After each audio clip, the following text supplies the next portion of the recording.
Hi hello welcome to Shara creation. இன்றைக்கி இந்த வீடியோவை இப்போ தான் நீங்கள் முதல் பார்க்குறீங்கன்னா மறக்காமல் சப்ஸ்கிரைப் பட்டனை அழுத்திட்டு பெல் ஐக்கானும் கிளிக் பண்ணிக்கோங்க. அப்போ தான் நோட்டிஃபிகேஷனில் என்னோடய அப்டேட்ஸ் எல்லாமே உங்களுக்கு அப்டேட் ஆகும். இந்த வீடியோவில் என்ன பார்க்க போகிறோன்னா, ஆக்சுவலி ஒரு பிகினர்ஸ்க்கு எப்படி ஈஸியாக சிம்பிளாக டிசைன் போடலாங்கிறத பற்றி தான் வீடியோ பார்க்க போகிறோம். இது நிறைய கஸ்டமர்ஸ்க்கும் இந்த மாதிரி டிசைன்ஸ் வந்து லோ ப்ரைஸில் கேட்குறாங்க பார்த்தீங்களா. ஸோ அவங்களுக்கும் இந்த மாதிரி டிசைன்ஸ் வந்து நம்ம ஈஸியாக மேக் பண்ணி கொடுத்துடலாம்.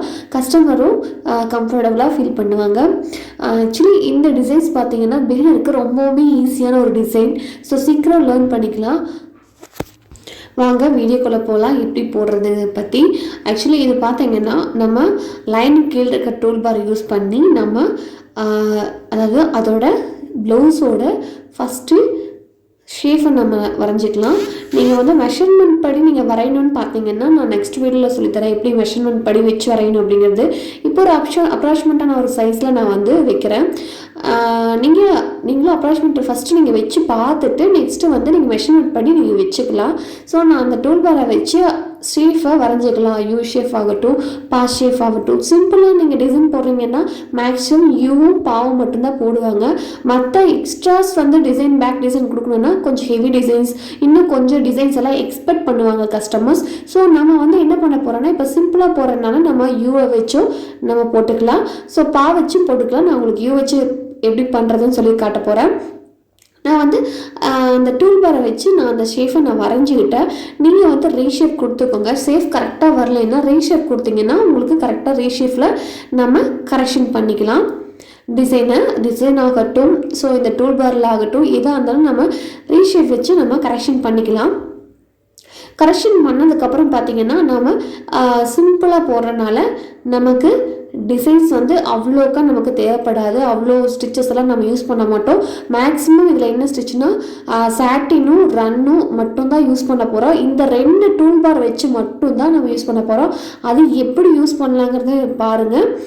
கடைசி வரைக்கும் இந்த வீடியோ பாருங்கள். அப்போ தான் உங்களுக்கு புரியும். இடையில கட் பண்ணிங்கன்னா சுத்தமாக புரியாது.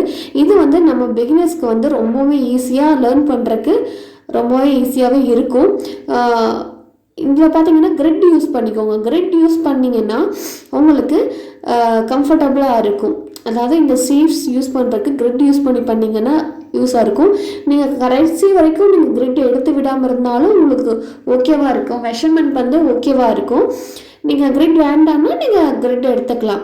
நான் மறுபடியும் என்ன பண்ணுறேன்னா இன்புட் எடுத்துக்கிறேன். இன்புட் எடுத்துகிட்டு நான் வந்து லைன் ஒரு சிங்கிள் லைனில் எடுத்துக்கிறேன். ஸோ சிங்கிள் லைனில் வந்து நான் சாட்டின் தான் வரைய போகிறேன்.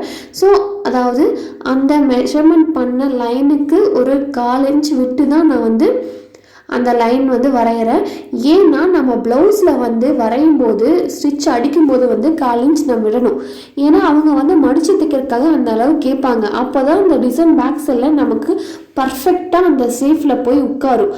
அதுக்காக தான் வந்து நம்ம ஒரு 1/4 இன்ச் விட்டு நம்ம அந்த டிசைனை பண்ணுறோம். ஸோ எதுக்காகனா நம்ம அந்த 1/4 இன்ச் வந்து அவங்க மடித்து தைக்கிறதுக்காக விடுறோம். ஸோ அப்போ தான் அவங்களுக்கும் கம்ஃபர்டபுளாக தைக்கிறதுக்கு கரெக்டாக இருக்கும். ஸோ இந்த டிசைனில் வந்து கொஞ்சம் கீழே வந்து ஷேஃப் இது மாதிரி இருக்குது. நான் கொஞ்சம் ரீஷேப் வச்சு நான் கரெக்ஷன் பண்ணிக்கிறேன்.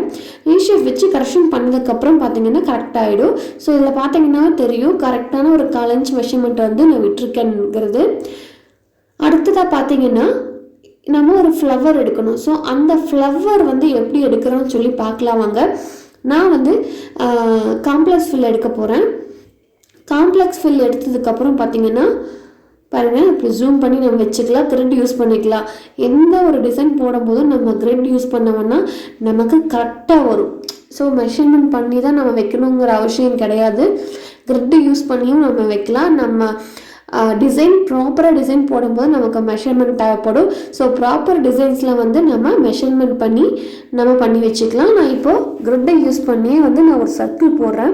அந்த சர்க்கிள் பார்த்திங்கன்னா காம்ப்ளெக்ஸ் ஃபில் எடுத்திருக்கேன். காம்ப்ளெக்ஸ் ஃபில் எடுத்த அந்த ரவுண்ட் சர்க்கிள் போட்டுகிட்டே எனக்கு ரொம்ப சர்க்கிள் பெருசாக இருக்கிறதுனால நான் அதுலேயே வந்து மினிமைஸ் பண்ணி கொஞ்சம் சின்னதாக வந்து நான் அந்த சர்க்கிளை கரெக்ட் பண்ணி சென்டர் பாயிண்ட் கொண்டு வந்து வச்சுட்டேன்.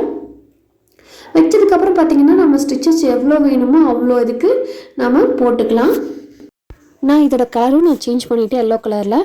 ஸோ எனக்கு எல்லோ கலர் வேணுங்கிறனால எல்லோ கலர் சேஞ்ச் பண்ணிவிட்டேன். உங்களுக்கு எந்த கலர் போடணுன்னு தோணுதோ நீங்கள் அந்த கலர் நீங்கள் சேஞ்ச் பண்ணிக்கலாம்.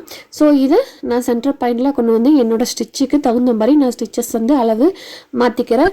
நம்ம மேக்ஸிமம் வந்து அடிக்கிற ஸ்டிச்சு வந்து உங்களுக்கு ஹெவியாக வேணும்னா 0.60 வச்சுக்கோங்க. இல்லை எனக்கு மீடியமாக வேணும்னா 80 வச்சுக்கோங்க. அப்படி இல்லை எனக்கு ஸ்பேஸபிளாக வேணும், ஸ்டிச்சஸ் ரொம்ப ஹெவியாக மிஷினில் இருக்குது அப்படின்னு நீங்கள் தோணுச்சுன்னா உங்களுக்கு 1 வச்சுக்கோங்க. அதுக்கு மேலே போனீங்கன்னா ஸ்டிச்சஸ் ரொம்பவே அசிங்கமாயிடும். நான் இப்போ காம்ப்ளெக்ஸ் ஃபில் எடுத்து அதே மாதிரி ஒரு லீஃப் நான் வரைஞ்சிக்கிறேன். ஸோ லீஃபுக்கு மேலேயும் நான் வந்து ரன் வரைஞ்சிக்கிறேன். ஸோ ரன் வந்து வரைஞ்சதுக்கப்புறம் வேரியபிள் லென்த் நான் கொடுத்துக்கிறேன். ஏன்னா வேரியபிள் லென்த் கொடுத்தா தான் நமக்கு ரன்னோட ஷேப் நல்லா கரெக்டாக வரும். அடுத்ததாக பார்த்தீங்கன்னா நான் மிரர் வந்து யூஸ் பண்ணி எனக்கு எவ்வளோ லீஃப்ஸ் தேவையோ நான் ரவுண்ட் பண்ணி நான் வச்சுக்கிறேன். வச்சதுக்கப்புறம் பார்த்தீங்கன்னா ஒரு ஃப்ளவர் ரெடி ஆகிடுச்சு. இவ்வளோ சீக்கிரமாக ஒரு ஃப்ளவர் ரெடி ஆகிடுச்சு பார்த்தீங்களா? இதுதாங்க ஈஸியாகவே நம்ம பண்ணிக்கலாம். இந்த ஒரு ஃப்ளவர் வச்சு தாங்க நம்ம பேக் டிசைனை நம்ம ஃபில் பண்ண போகிறோம். நான் கலர் சேஞ்ச் பண்ணி பார்த்தேன், எனக்கு பிடிக்கல. ஸோ அதனால் நீங்கள் என்ன கலர் வேணால் வச்சுக்கலாம். நான் ஒரே கலரை வந்து வச்சுக்கிட்டேன். ஸோ ஒரே கலராக இருந்தால் நல்லாயிருக்கும் அப்படின்ட்டு ஒரே கலர் சூஸ் பண்ணி நான் வச்சுக்கிட்டேன். மேலே ரெட் கொடுத்துக்கிட்டேன், கீழே வந்து க்ரீன் கொடுத்துக்கிட்டேன். நான் இந்த கலர் வந்து அப்படியே எடுத்துகிட்டு போய் சைடில் வந்து வைக்கிறேன் பாருங்கள். அதை அப்படியே டூப்ளிகேட் பண்ணி ஒவ்வொன்றா கீழே இறக்குறேன். அப்படி நம்ம கடைசியில் அட்ஜஸ்ட்மெண்ட்டு கூட நம்ம கடைசியில் வச்சுக்கலாம். இல்லை நீங்கள் போக உங்களுக்கு அட்ஜஸ்ட்மெண்ட்டுனாலும் வச்சுக்கலாம். ஏன்னா ஃபுல்லாக வச்சு முடிச்சதுக்கப்புறம் அட்ஜஸ்ட்மெண்ட் பண்ணால் கரெக்டாக இருக்கும். ஸோ அதுக்காக சொல்கிறேன். நீங்கள் ஒன் சைடு மட்டும் ஆஃப் ஃபில் பண்ணிக்கோங்க. அதே இன்னொரு சைடு வந்து நீங்கள் அப்படியே டூப்ளிகேட் பண்ணி நீங்கள் அதை வந்து ஹரிசாண்டலில் வெறுக்கிட்டீங்களோ எந்த சைஸில் வேணுமோ உங்களுக்கு எந்த சைடில் வேணுமோ நீங்கள் அப்படி திருப்பி வச்சுக்கலாம். ஸோ இது இந்த ஒரு சைடு நான் வச்சுட்டேன். ஒரு சைடு வச்சதுக்கப்புறம் கொஞ்சம் அட்ஜஸ்ட்மெண்ட் பண்ணிக்கிட்டேன். அட்ஜஸ்ட்மெண்ட் பண்ணதுக்கப்புறம் ஃபுல்லாக செலக்ட் பண்ணிவிட்டு நான் இதையும் அப்படியே டூப்ளிகேட் பண்ணி அந்த பக்கம் வச்சிடுறேன். பாருங்கள், அந்த பக்கம் அப்படியே கர்சரை வச்சு நகர்த்திட்டே ஏரோ மார்க்கை வச்சு நான் நகர்த்திட்டே போனேன்னா அது கரெக்டாக எனக்கு போய் உட்காந்துருச்சு. ஒரே ஒரு ஃப்ளவர் மட்டும்தான் உட்கார வேண்டிய பாக்கி. ஸோ அதுவும் அந்த சைடு டூப்ளிகேட் பண்ணி வச்சு கொஞ்சம் அதையும் அட்ஜஸ்ட்மெண்ட் பண்ணிக்கிட்டேன். ஸோ சென்டரில் எனக்கு ஒரு பூ தேவை. சரி, அது மறுபடியும் நான் டூப்ளிகேட் பண்ணி சென்டரில் ஒரு பூ வச்சுட்டேன். வச்சதுக்கப்புறம் பார்த்தீங்கன்னா எனக்கு பேக் டிசைன் சூப்பராகவே ரெடி ஆகிடுச்சிங்க. ஸோ இது எவ்வளோ சீக்கிரமாக நம்ம பண்ணிட்டோம் பார்த்தீங்களா?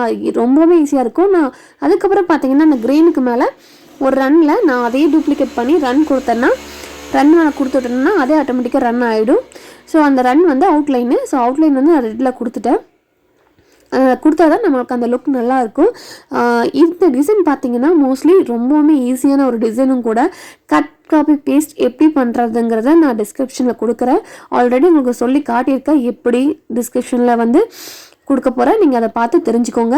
இது வந்து சின்ன சின்ன புட்டால் எடுத்து வச்சு நம்ம ஹேண்ட் கூட யூஸ் பண்ணிக்கலாம். பார்த்திங்கன்னா இந்த மெஷர்மெண்ட்டில் வச்சு நம்ம இதை வந்து ஹேண்டில் கூட நம்ம கொடுத்துக்கலாம்.